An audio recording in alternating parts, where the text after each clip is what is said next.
One of my favorite things to talk about on this show, because I hate talking politics, one of my favorite things to talk about is where we're going and where we could be. Metro Councilman Darryl Hurst has a very bold plan for the Plank Road area, and he joins us to talk about it right now. How are you, sir?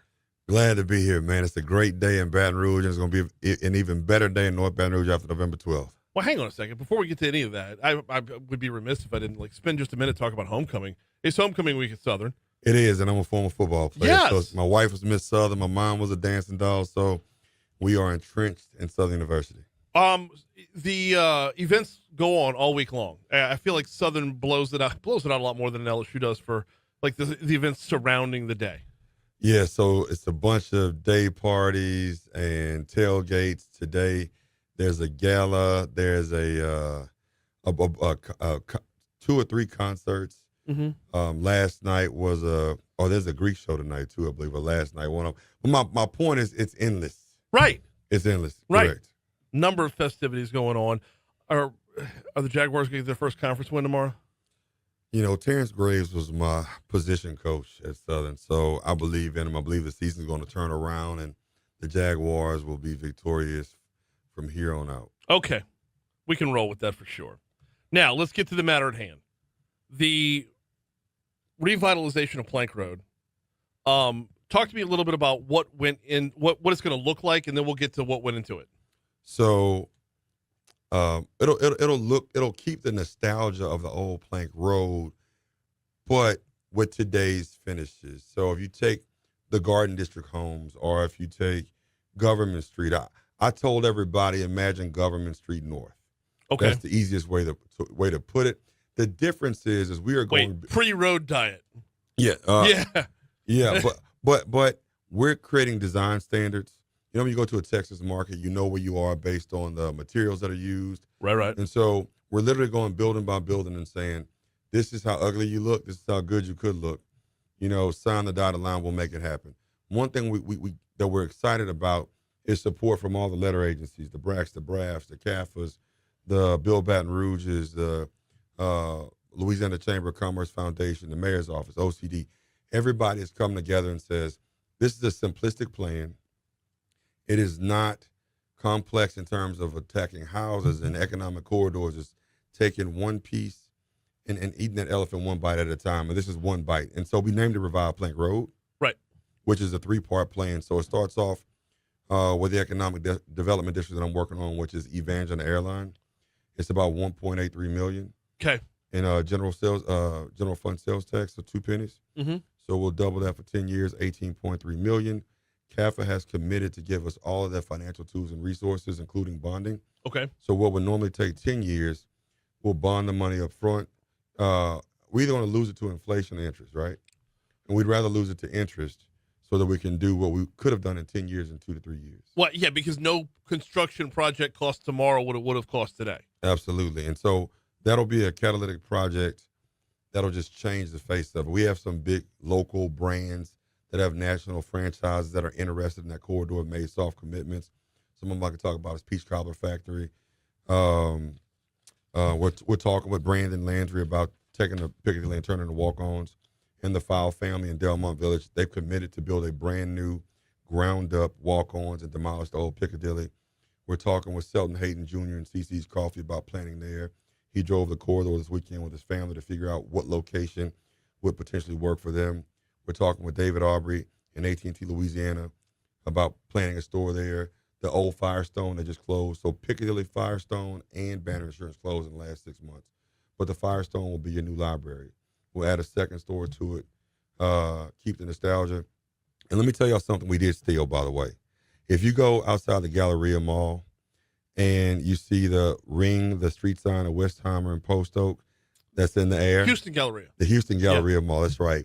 So we kind of took that concept and created our own version of it with some cutouts that say Delmont. So every major corridor on Plank Road will have that ring in the air with the Baton Rouge flair that associates with it. So we took best practices from around the country and brought them to the local market. We're talking with Metro Councilman Darryl Hurst about the Revive Plank Road plan. First of all, we gotta talk about the acronym here.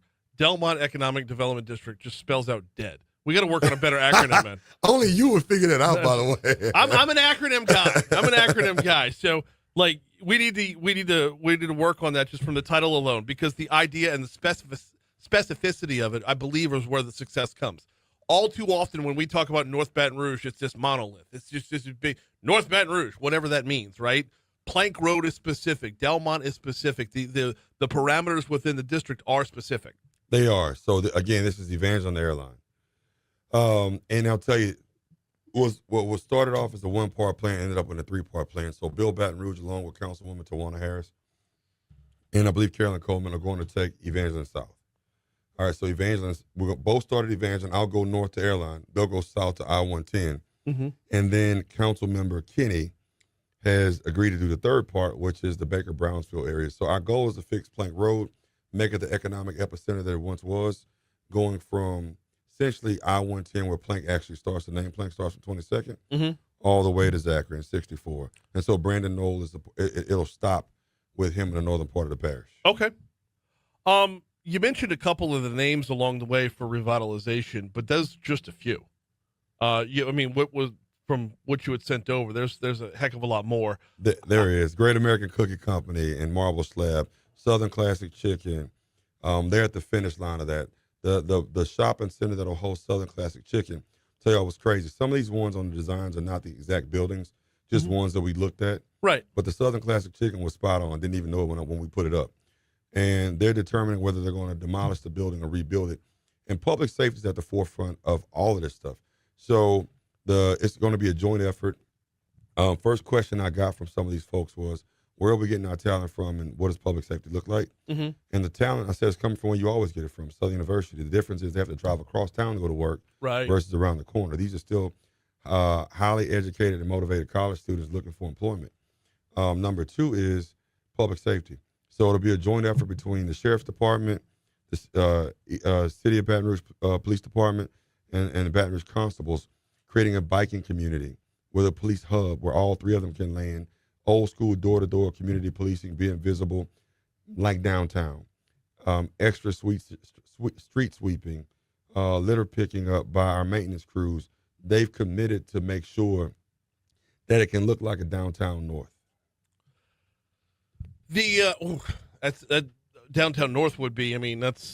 You're talking multiple blocks across the way, not one run. Well, that's why I said government street feel, but just the efforts that are put towards downtown on a day-to-day basis to make sure that it's a walkable community. One of the bigger parts of the public safety end of this is just strictly having life there, taking old buildings and like empty buildings and bringing them back to life. That level of light shining in parking lots to street lights being upgraded, that in and of itself is a disinfectant to crime. Well, I'll tell you that there's already been, so Mayor President Sid Edwards just put $3 million on Plank Road for lighting. Yeah. New lamps, new LEDs. We have 53.7 that's published, but it's closer to 60 million in the revitalization of Plank Road, going from Hooper to 22nd. We just put overlay programs in place on Evangeline and Hollywood, so the intersecting streets are already being redone. The main corridor is being redone. Bus rapid transit. Essentially what that does is when you hit the hydraulic system, the little hissing sound that comes from buses, that is them kneeling so that people can get on and off. Well, bus rapid transit raises the platform so that the buses don't have to kneel. It turns a 45-minute route into 20 to 35 minutes. So all of that's being overlaid. Interesting. Yep, it just makes it faster. All that's being overlaid, and Plank Road is a major hub for the entire investment of Baton Rouge and North Baton Rouge. And so when I talked to Chris Meyer at BRAF, he said, Darryl, we're 1,000% in, but you have to understand what we see around the country is that private investment, or public investment, leads into private investment. And he was the one that made the suggestion to bond it out. And then CAFA said we're 1,000% behind it as well. And they've actually contacted Regions Bank, because one of the things that we can't do is interior, but CAFA, Regions, and other people have stepped up to say, we'll do the interior. And then finally, Louisiana Chamber of Commerce Foundation, a lot of these folks are hustlers. They don't have business plans, sustainability plans, standard operating procedures. Right. They've committed to provide SOPs, sustainability models, marketing plans, integration of AI, so that these businesses can be duplicatable and turn into franchises if they wanted to, because they have a book that tells them how to go to start from finish. Okay, from so the start to finish. the next time we chat, we need to get deeper into that end of it because to me, there's all kinds of potential there. It is. And so in these conversations, Jill with Visit Baton Rouge has talked about food truck festivals because Plank Road is known for food trucks in the evening time and just a Plank Road festival in general. And how do we bring tourism to North Baton Rouge? So people are seeing the what's happening up front, and it's creating down the road visions as well. I think bringing people in, I mean, that's got to start with the public safety end, and not just the reality of public safety, but the perception of the public safety. Absolutely. And so when we make these improvements, I mean, people come to North Baton Rouge for Krispy Kreme, Tony's, the airport, and if they have kids to go to the zoo. Mm-hmm. But we don't want you to run back to your car at Krispy Kreme, run back to your car at Tony's. We want you to come to that and say, hey, there's a store next door, an antique shop I want to walk to. And I said this last night because the mayor gave me permission to do so, but the old Redemptor's football field. Yeah. $2 million committed from the city to redo that to make it the next public stadium as a partnership with BREC so that we can have resources and tools accessible and a walkability in North Baton Rouge. So now we'll have Olympia, Memorial, and then the old Redemptor's field. So, and that was already done before this was even announced. So it's just a bunch of capital stacks that are public that are coming together that will lead to private investment. We got about a minute left. Let's talk about the sales tax end of this because that, to me, is the only sticking point you got so far.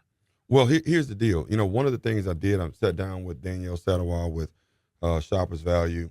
We'll look at the grocers up there. It's no different than LSU and Southern. If LSU can get a penny, we can get 2 pennies on Plank Road. Okay. LSU doesn't need it. Plank Road does. Okay. Right. So LSU is like tutoring. LSU is to get enrichment. Plank Road is to catch up. Right. And so if I can do one penny to grow my education, I can do 1 penny to put me on grade level. I mean, 2 pennies. And so it's sales tax. It's not something you can choose to use. But when talking with Shoppers Value, 80% of those folks over there on SNAP benefits. So it doesn't affect the people in the community. Okay. It's more about the passerbyers. I'm going to finish with this. 4,000 people at ExxonMobil every day.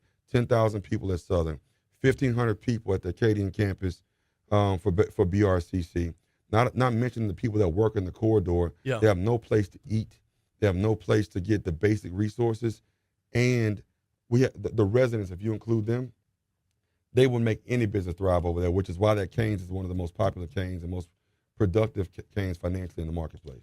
He is Metro Councilman Darryl Hurst. Definitely something we're going to be following because this has the potential to be big, not just for the Plank Road area, but for feeding the entire city, getting Plank Road back to where it once was.